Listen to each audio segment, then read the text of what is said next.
তারা অনেক যারা নাম করা ভাইরাল অনেকে আছেন, তারা অনেক ভালো চিকিৎসা করেন মাশাআল্লাহ। এই রুগীটাকেও মুজাদ্দিদ আলী জিন হুজুর উনি চিকিৎসা করেছেন, অনেকদিন ভালো ছিলেন, আবার সেই সমস্যাটা আবার দেখাতে গেছে না, তাই না? আবার যখন ওনার সাথে আপনারা যোগাযোগ করছিলেন উনি কি বলছেন? না আমি আর যোগাযোগ করি নাই ভাই। ওই পরে কারি ভাই তো একদিন রাত্রে ও করে দিল। রাতের মধ্যে বলে গাদা আসছিল, ওই যে কি কয় তাদের মধ্যে ফান মারা ছিল। আচ্ছা, কারি ভাই আমাকে বললো যে ভাই রাতের বলে মানুষ কাটি দিচ্ছি। এই পর্যন্ত এরা দেখতে পাইছি কতজনকে দেখাইছেন? এই পর্যন্ত ওই যে কতজনকে দেখাইছেন?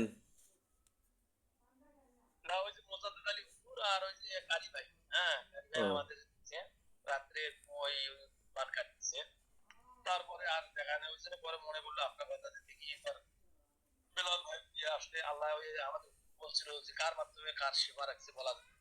ওই জন্য বলে যে আপনাকে আচ্ছা, আমার ঠিক মনে আছে। উৎসাহ করলো আচ্ছা, যে ঠিক আছে, আপনার দিয়ে তাহলে আমি কাজটা এটা আসলো। ইনশাআল্লাহ এবার কাজ আজকের পর থেকে এই বাচ্চাটা ইনশাআল্লাহ আর এক মুহূর্তের জন্য কোনো সমস্যা হবে না, কেউ কোনো পৃথিবীর কোনো অনিষ্টকারী অনিষ্ট করতে পারবে না ইনশাআল্লাহ। বলেন ইনশাআল্লাহ।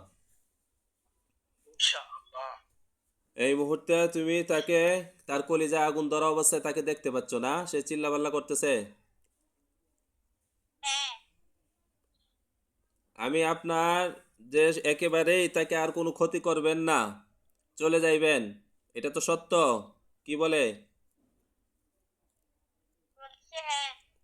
যদি সত্য হয়ে থাকে তাহলে আমি যদি পরীক্ষা করি, তাহলে যদি মিথ্যা হয়ে থাকে তাহলে ধরা খাইয়ে যাবেন। পরীক্ষা করব?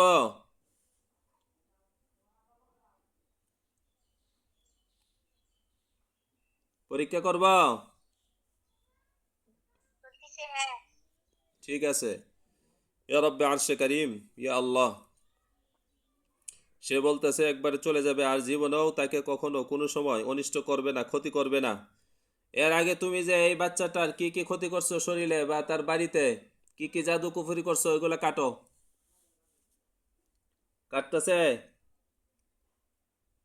হ্যাঁ কি কি করছে?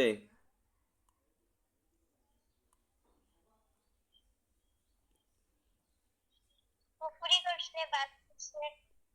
সবগুলা কাটতেছে? সবগুলা কাটো, না হলে কিন্তু শাস্তির ভিতরে পড়ে যাবা।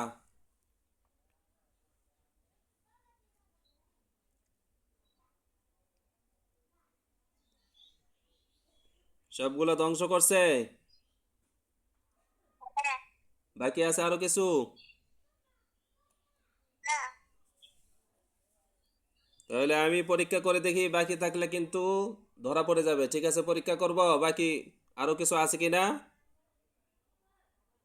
হ্যাঁ ইয়া রব্বে আরশে কারিম, ইয়া আল্লাহ, এই মুহূর্তে এই রুগীটির, ইয়া আল্লাহ, শরীর সম্পর্কীয় আরো যদি কোনো জাদু কুফুরি বান থেকে থাকে, ইয়া আল্লাহ আপনার কোরআনের শক্তিতে, ইয়া আল্লাহ সমস্ত কিছু ইয়া আল্লাহ তার চোখের সামনে ধরে নিয়ে আসতেছে, ইয়া আল্লাহ আপনি সাহায্য করুন। আউযু বিল্লাহি মিনাশ শাইতানির রাজিম। বিসমিল্লাহি আল্লাহু আকবার। ومن يعمل مثقال ذرة خيرا يره ومن يعمل مثقال ذرة شرا يره بسم الله الله أكبر। দেখো তো আরো কিছু আসছে তোমার সামনে? শুধু দাঁত কামড়ার সময় শুধু কাটেনি। কি আসছে? দাঁত কামড়ানোর শুধু কাটে নাই। দাঁত কামড়ানোটার কি আসছে? দেখা যাইতেছে দাঁত কামড়ানো না? হ্যাঁ এই দাঁতের ভিতরে কি জাদু কুফুরি করছো, এটা কাটো নাই কেন? কাটো। কাটতেছে? হ্যাঁ হ্যাঁ কাটছে এবার? হ্যাঁ আলহামদুলিল্লাহ বলো। আলহামদুলিল্লাহ। এই মুহূর্তে আমি তোমাকে এই পরীক্ষাটা করতেছি যে তুমি ওয়াদা করেছো তুমি আর জীবনে এক মুহূর্তের জন্য এই রোগীটাকে তুমি আর ডিস্টার্ব দিবা না, ক্ষতি করবা না, কোনো অনিষ্ট করবা না, তাই তো? হ্যাঁ তাহলে আমি আল্লাহ তাআলার কাছে বলতেছি, ইয়া আল্লাহ, সে যদি সত্য বলে থাকে, ইয়া আল্লাহ তাকে যে অবস্থায় আছে সেই অবস্থায় শাস্তিরত অবস্থায় থাকবে, আমার অনুমতি ব্যতীত এখান থেকে যাইতে পারবে না। ইয়া রব্বে আরশে কারীম, যদি সে মিথ্যা বলে থাকে তাহলে আপনার পক্ষ থেকে ইয়া আল্লাহ ধ্বংসের ফয়সালা থাকলে ধ্বংস করে দিন। ইয়া রব্বে আরশে কারীম, আপনার পক্ষ থেকে যদি ফয়সালা হয়ে থাকে ইয়া আল্লাহ তাকে কারাগারে বন্দী হওয়ার ফয়সালা থাকলে বন্দী করে দিন। ইয়া আল্লাহ আপনার পক্ষ থেকে যদি হত্যার ফয়সালা থাকে ইয়া আল্লাহ আপনি তাকে হত্যা করে দিন। ইয়া রব্বে আরশে কারীম, ইয়া আল্লাহ আপনি সাহায্য করুন। ইয়া আল্লাহ আর যদি হেদায়েতের মতো ইয়া আল্লাহ তার কপালে থাকে তাহলে তাকে ইয়া আল্লাহ যে অবস্থা আছে সেই অবস্থা রেখে দিন। ইয়া আল্লাহ আপনি সাহায্য করুন।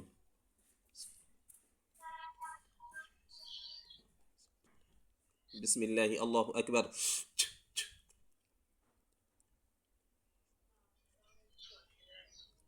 বিসমিল্লাহি আল্লাহু আকবার। দেখো তো তার কি ফয়সালা হয়েছে আল্লাহ তাআলার পক্ষ থেকে? ধ্বংসের ফয়সালা। ধ্বংসের ফয়সালা, আগুন ধরে গেছে? হ্যাঁ, আলহামদুলিল্লাহ বলো। আলহামদুলিল্লাহ। দেখো তো এ মারা যাওয়ার পরে এর আত্মীয় স্বজনদের ভিতরে আরো কেউ সম্ভাব্য কেউ থাকলে আমি ধরে নিয়ে আসতেছি, সমস্ত ক্ষমতা নষ্ট করে দিই। ইয়া আল্লাহ আপনি সাহায্য করুন। আল্লাহ আলা কুল্লি শাইইন কাদির। বিসমিল্লাহি আল্লাহু আকবার। দেখো তো কেউ আসছে আরো? না, কেউ আসে নাই না? আশা করি ইনশাআল্লাহ আর কেউ সমস্যা করবে না। সমস্যা করলেও যদি কেউ করে তাহলে তাদেরও ঠিক এই পরিণত হবে এবং সাথে সাথে আমাকে জানাইতে হবে যে এই সমস্যাটা হচ্ছে। হ্যাঁ, আজকের পর থেকে ইনশাআল্লাহ আর কোনো ধরনের কোনো সমস্যা হবে না। 33 আয়াত পরে একটা পানিতে ফু দিবেন এবং জাদু নষ্টের আয়াতগুলো পানিতে পরে ফু দিয়া এই বাচ্চাটাকে 1 সপ্তাহ গোসল করাইবেন বড়ি পাতা দিয়া এবং পানিটাকে খাওয়াইবেন। নিয়মিত খাওয়াই যাইতে থাকবেন ইনশাআল্লাহ 41 দিন পর্যন্ত। হ্যাঁ, ঠিক আছে ইনশাআল্লাহ।